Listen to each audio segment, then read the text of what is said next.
Welcome back to the Blitz here on 94.1 at San Antonio Sports Star. He's Joe Reinagel. I'm Jason Minix on Radio Row in New Orleans with Chris Canty. Chris, man, we were talking before we got started about Radio Row being a reunion for NFL players, but you're a radio guy now. Yeah, so it's two reunions for me. Seeing all of these familiar faces from all of my different stops in my professional career, it's just it's been awesome, right? And to have it in a city like New Orleans that knows how to throw a party, they know how to do events right, but especially big sports events. I mean, it's just been an awesome time so far. Chris, how you liking this radio thing? It's pretty good. Yeah? It's pretty good. I love the format of radio because it's intimate. It allows you to have conversations in depth. You know, it's not as surfaced as television can be or linear platforms at a time, so you can really do a deep dive, and I love that about it. Plus, I love being a part of everybody's day. Like radio is one of those things that is just around a part of people's routines, and I love to have the opportunity to be that. So when people set that dial to unsportsmanlike, just to have an opportunity to have the privilege to be able to help frame how they look at the sports world is pretty cool. Now, Chris, you get into the media world, you're doing TV, middays, and now you got the morning show. Mm-hmm. That's brutal sometimes. I mean, how have you adjusted to the alarm going off in the middle of the night? It's not as bad as you would think. I actually love the time slot. It's just that you got to make sure you get the nap at some point in the afternoon, right? So it's like, you do the show. My routine is I wake up at 3:30, 4 o'clock in the morning. I do my prep, get ready for the show. We're on air at 6. And then after we get off air, I try to get my workout in right then, shower, take a nap, and then I'm able to reset and get back on track in terms of making sure that my sleep is good. Can I take up for you for just a minute? Because a lot of times you say something on the radio and other national guys will criticize. Joe Burrow. Yeah. You said he was an elite quarterback. I said he was a great quarterback. Okay. But I drew the line at elite with Patrick Mahomes, Lamar Jackson, and Josh Allen. Well, you caught a lot of criticism for that, didn't you? Yeah, I did. Yeah. And I didn't understand why. I don't get it either. Everybody can't be elite. It just doesn't make sense to me. I think that the way we judge elite players in our league, Super Bowl rings, MVPs, and all pros, and Joe Burrow ain't got none of that. His claim to fame is that once upon a time, 4 years ago, he beat Patrick Mahomes in the playoffs. I'm sorry, that's not good enough to put you in the elite category. This is a guy that more times than not, his team has been on the outside looking into the postseason. That's not elite to me. So don't give me the empty calorie stats about Joe Burrow being elite. I'm sorry, I'm not buying it. Like, elite quarterbacks routinely have their teams competing and in the postseason trying to win championships, and Joe Burrow doesn't do that often enough. And then on top of that, I don't think he has the individual accolades or acknowledgments that we would hand out to elite players. Interesting. Chris Canty here on the Blitz, former Cowboy. I'm almost afraid to ask, then what do you think of Dak Prescott? I think Dak Prescott is a good quarterback. Now, you're playing him elite quarterback money. Whether or not he can live up to that contract remains to be seen.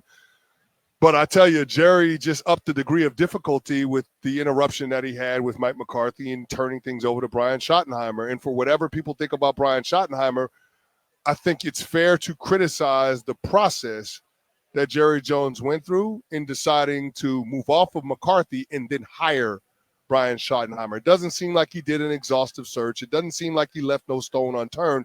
It seems like he panicked after Mike McCarthy said he did not want to sign up for whatever demands Jerry was going to have in order for them to continue their working relationship. He was caught flat-footed. There was no plan, and he went with Brian Schottenheimer.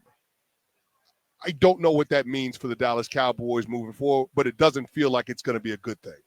It doesn't seem like it. And Jerry, I know Jerry was really upset with that Green Bay playoff loss, right? And he just seemed to be in shock for a year with the delay in signing Dak and then CD's issues that they had. The Cowboys just seem to be a mess right now. What's your take on it?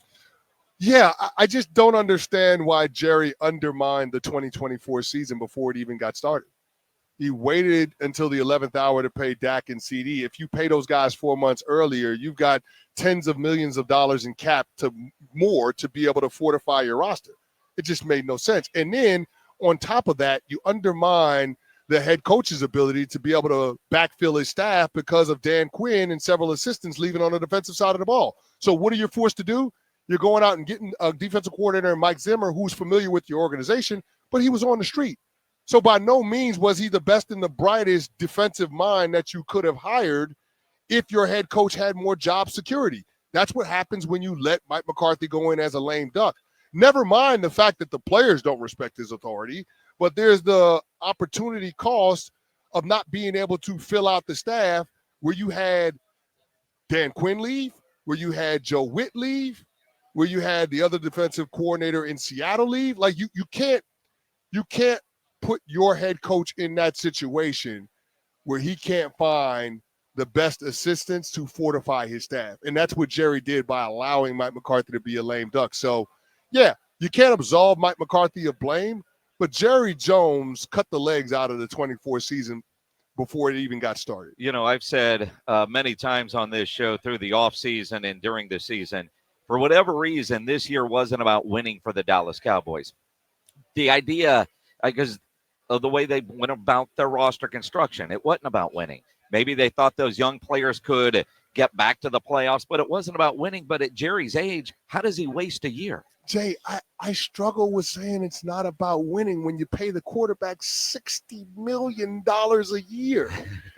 I struggle to say it's not about winning when you pay a wide receiver $34 million a year. It's got to be about winning when you dole out those type of contracts. Otherwise, what's the point of the exercise?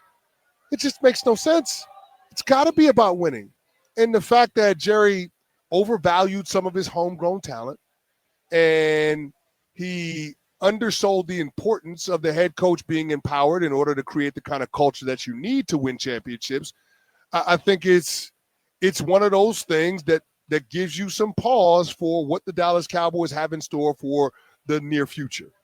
I don't see how anything changes from a culture standpoint from what we saw in Mike McCarthy to what we now see with Brian Schottenheimer. Well, Chris, when you're talking about those contracts and Dak and CD, and now it looks like Micah Parsons going to get a pretty big bag as well. What do the Cowboys do to improve? Can they, with all of that money on the books, and I know Dak's a big hit this year, how do you bring in talent? Well, I think you have to hit on your draft picks. Now, I can't believe the Cowboys did this at the trade deadline. They traded a mid-round draft pick for Jonathan Mingo. Yeah. What? I'm sorry, what? Well, the year before and then they traded a Lance. mid-round draft pick for Trey Lance. Like, yes. You're giving away these mid-round draft picks like they're fun coupons. And these are ways that you build your team. Like Dak Prescott once upon a time was a fourth-round draft pick. Like these are good players. I was a fourth-round draft pick and started for over a decade in this league. Like Marion Barber was a fourth-round draft pick. You find good talent in those middle rounds. And for Jerry to just give away these picks for these guys that are cast-offs when you have one of the best talent evaluators in the game in Will McClay, I don't understand it. I don't understand it. I don't get it. There is no rhyme or reason to how Jerry Jones goes about his business. And to me, guys, it's all in an effort to chase after the credit that eluded him post Jimmy Johnson. It has been a 3 decades long quest to chase after this credit that he never got when Jimmy Johnson was his head coach. And I just don't understand why Jerry can't check his ego at the door and allow the football people that he's hired to be empowered to make sound football decisions. You mentioned Chris Canty getting drafted by the Cowboys, but you had to go somewhere else to get your Super Bowl ring, which anybody in the last 30 years that wore the star had to go do that, right? Yeah, DeMarcus Ware had to go do it, so. I mean, it's insane. And so when you get together with former Cowboy teammates, are you talking about the good, the bad, or you're saying, what is Jerry doing? The last part. That part. Like, so Jay Ratliff is one of my really good friends. He was a groomsman in my wedding. That's my dog. Now, he was a 7th-round draft pick in the 2005 draft class, and that was a hell of a draft class. I mean, you had DeMarcus Ware, Marcus Spears, Kevin Burnett, Marion Barber, Rob Petiti. You had Justin Barrio, and you had Jay Ratliff. Hell of a draft class. And we talk about it all the time. What the hell is Jerry Jones doing? Why is he getting in the way of good football people making sound football decisions? Now, it's hard to say he's doing it wrong when you take $150 million investment and turn it into $10 billion business. It's hard to say you're doing it wrong. But when it comes to trying to win football games, I don't understand the rhyme or the reason behind the things that he does and the things that he says. He undermines his team winning on the football field. Now, maybe that leads to him winning more at the bottom line, sensationalize the Cowboys, stir in the pot. He talked about that a little bit before he got the Dak deal done. He likes to do that. But I don't think he recognizes the impact that his words have on building the kind of culture that it takes to win. Franchises that have sustained success, that compete for championships year over year, it's usually quiet when they go about their business. It just is. And the Dallas Cowboys couldn't be any further from that. Yeah, let me just play devil's advocate I'm interested to see what you think about this. 3 years in a row, 12-win seasons. That team that went on the field against Green Bay, in 23, I think was a Super Bowl caliber team, but they went out there and laid an egg. Is that the culture? Is that exactly it? That's exactly it. I mean, Tank Lawrence, who is respected team leader in that locker room, came out and said after that game, we were too burned out. We were too burned out. Excuse me? Yeah. It's the playoffs. What do you mean you're too burnt out? This is why you lift all of them weights. This is why you go through the regular season. To have an opportunity to compete for a chip and you're too burnt out and you lose to the youngest playoff roster in a half a century, that's culture. It ain't nothing but culture. They had good players. They had rosters. But here's what I always say, and it's from Bill Parcells. The best players don't always make the best team, but the best team always wins. Jerry Jones puts together good rosters. He puts together good players on the whole. But they haven't been able to put together a team. It's a collection of players. Interesting. Chris Canty, unsportsmanlike on ESPN Radio. Although we're here on Super Bowl Radio Row, we haven't even talked about the game this week. No, we haven't. We're up against it. Who's winning on Sunday? You know what? I don't think it's going to be a game where 70-plus points are scored. This is not going to be a repeat of Super Bowl 57. I think defenses are featured.